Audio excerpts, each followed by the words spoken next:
Hello guys, কি অবস্থা সবার? চলে এলাম নতুন একটা ভিডিও নিয়ে গাইস। আজকে কিন্তু আমি এই বড় শালিক পাখিকে কিভাবে পোষ মানাতে হয় সেটা আমি আপনাদের সামনে তুলে ধরার চেষ্টা করব। মানে ধরেন যে আপনারা অনেকেই আছেন যারা শালিক পাখি ছোটো থেকে পালছেন কিন্তু পোষা হয় নাই।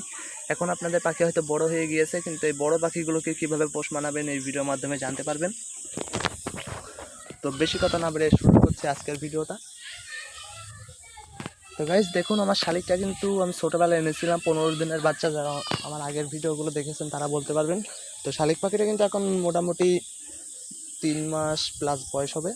তো এই বয়সের বাচ্চা কিন্তু পোষ মানানো যাবে অনায়াসে।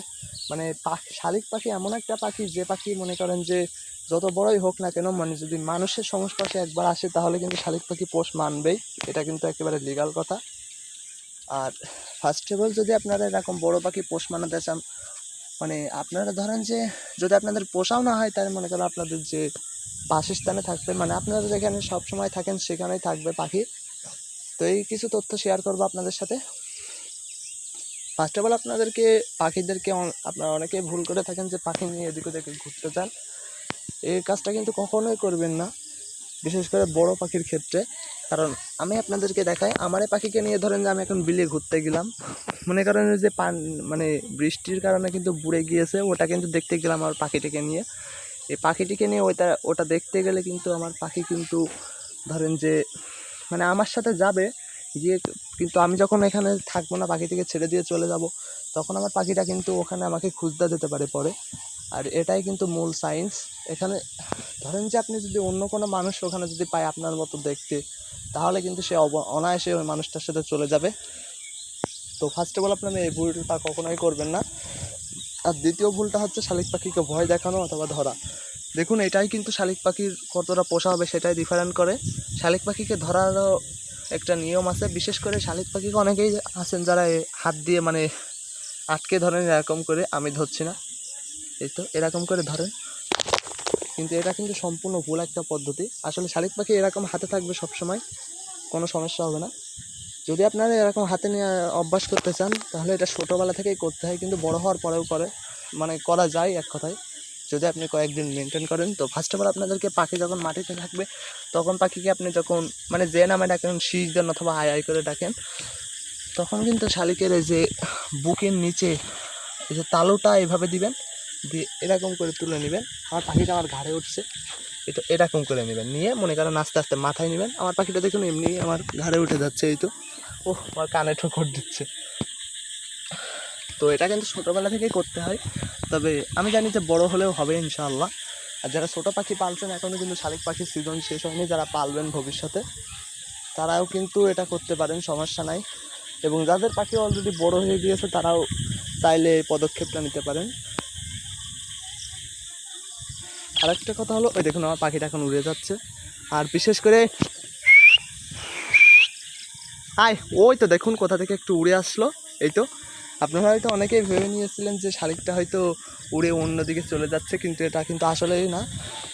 মূলত শালিক পাখি কিন্তু এরকম একটু চক্কর দেয় তাদের ডানায় অনেক সময়, যে জোড়া মানে তাদের জয়েন্টে কিন্তু মানুষ যেমন মানে ধরেন যে মানুষ কিন্তু হাত পা কিন্তু চারিদিকে ছুড়ে দেয় এক সময়, অনেক সময়, কারণ মানুষের হাতের মাঝামাঝি ব্যবধানে কিন্তু একটি মানে জয়েন্টের সারানোর জন্য এগুলো করে মানুষ। তেমনি পশু পাখিরাও এরকম করে, এই জন্য পাখিদের ক্ষেত্রে আচরণটা স্বাভাবিক। যদি দেখেন যে আপনার পাখি কিন্তু মনে করেন যে নারকেল গাছটায় গিয়ে যদি বসতো, তাহলে কিন্তু সেটা অন্যরকম হতো। এবং আমার পাখি কিন্তু মাঝে মাঝে নারকেল গাছটায় গিয়ে বসে আবার চলে আসে। আরেকটা কথা শেয়ার করি আপনাদের সাথে, শালিক পাখি যারা পালছেন তারা অবশ্যই আপনারা যখন মানে বসে থাকবেন তখন আনবেন শালিক পাখিটিকে। এবং যখন মনে করেন যে শালিক পাখিটিকে আপনি ছেড়ে দিবেন, তখন একা দিলেও পারেন, সমস্যা নেই, কিন্তু আপনি লক্ষ্য রাখবেন যে পাখিটা যেন বন্য পাখির সাথে না মেশে। বন্য পাখির সাথে মিশলে কিন্তু তার একটা পাখিদের সাথে একটা বন্ধুত্ব তৈরি হয়ে যাবে। তো এই ভুলটা কখনোই করবেন না। আরেকটা কথা হলো, পাখিকে কিন্তু অনেকেই আছেন যারা মনে করেন তাড়িয়ে নিয়ে বেড়ায় ইত্যাদি, এগুলো করলে কিন্তু শালিক পাখি অনেক মানে ভীতু টাইপের হয়ে যায়, কাছে আসতে চায় না পরবর্তীতে। তো এই ভুলটা কখনোই করবেন না। মানে আপনি আরও মানে মানুষদেরকে আরেকটা কথা শিখাই দিই, আপনারা মানুষদেরকে মনে করেন আপনার অপরিচিত মানুষদের যাদের বন্ধু বান্ধব আছে, তারা বলবেন যে শালিক পাখিটাকে তাদের কাছে যদিও যায় তাহলে তাড়িয়ে দিতে। এটাতে কী হবে, শালিক পাখিটা কিন্তু আপনার ওপর নির্ভরশীল হয়ে যাবে আর অন্য কোনো মানুষের ওপর না। এভাবেই কিন্তু আপনি চাইলে যারা নতুন পাখি পালছেন অথবা পালবেন, অথচ তাদের কাছে অলরেডি একটা বড় শালিক আছে, তারা কিন্তু এইভাবে পাখিকে মেনটেন করতে পারবেন। যেহেতু চারিদিকে এখন আজান দিচ্ছে এবং আমি এবং আমার মিঠু আছি ছাদে, যেহেতু সারাদিন বৃষ্টি হচ্ছিল এই জন্য আপনাদের ভিডিও দিতে পারি নাই, দেখুন আপনারা দেখে বুঝতে পারছেন। আরেকটা কথা, শালিক পাখিকে যখন এই যে সন্ধ্যাবেলা একটু কম ছেড়ে দেওয়ার চেষ্টা করবেন, কারণ সন্ধ্যাবেলা থেকে রাত্রেবেলা পর্যন্ত শালিক পাখির ব্রেন অনেক সক্রিয় থাকে। এই সময় শালিক পাখি কিন্তু উড়ে যাওয়ার প্রবণতা দেখা যায় বেশিরভাগ ক্ষেত্রে, এবং অনেক ক্ষেত্রে উড়েও যায়। এই জন্য বিশেষ করে শালিক পাখিকে রাত্রেবেলা অথবা এরকম সময় ছেড়ে দেবেন না।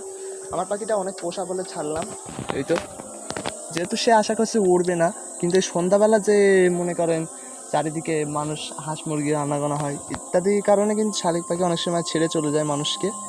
আর এখান থেকে যদি একবার চলে যায় তাহলে কিন্তু শালিক পাখি আর পাওয়ার কোনো সম্ভাবনাই থাকে না, কারণ একবার যদি রাত্রে উড়ে যায়, আমি তো আগেই বলেছি যে মনে করেন শালিক পাখি পাললে আপনি কোনো জায়গা চিনাবেন না, কিন্তু ধরেন যে রাত হয়ে গেল শালিক পাখিটা আর আসতে পারলেন না, এটাই কিন্তু মূল কথা। তো গাইস, এই ছিল আজকে ভিডিওটা কেমন লাগলো সেটা কমেন্টে জানিয়েন। আর এখন পাখি সম্পর্কে সুন্দর সুন্দর ভিডিও পেতে আমার চ্যানেলটি সাবস্ক্রাইব করে দিন। আর একটা কথা আপনাদের জানিয়ে দিই, আপনাদের শালিক পাখি যদি পোষও না মানে তাহলে মনে করেন আপনার বাসস্থানে থাকবে আমি যে তথ্যগুলো শেয়ার করলাম, মানে ধরেন যে আপনাদের শালিক পাখি আপনাদের বাসায় থাকবে, আপনার যদি পোষও না মানে আমি যে তথ্যগুলো শেয়ার করলাম। তো এতক্ষণ সাথে থাকার জন্য ধন্যবাদ সবাইকে। আসসালামু আলাইকুম।